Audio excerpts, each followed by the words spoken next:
Hey there! Today's video tackles a common problem that many professionals encounter in their daily tasks.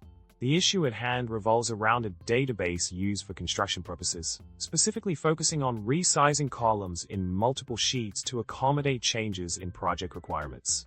Now, let's delve into the solution provided for this challenging problem.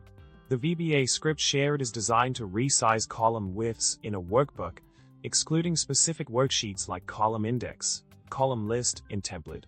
The code first identifies the largest column width in the range of columns G to J across all standard sheets, excluding the specified ones. It then adjusts the column widths of the chosen range on each standard sheet to match the largest width found.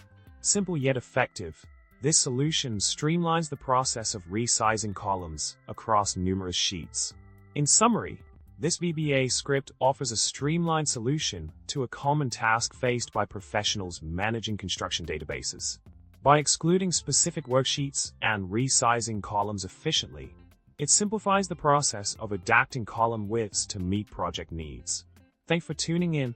Don't forget to subscribe, like the video, and drop a comment below. Remember, resizing columns doesn't have to be a tall order with the right tools in hand.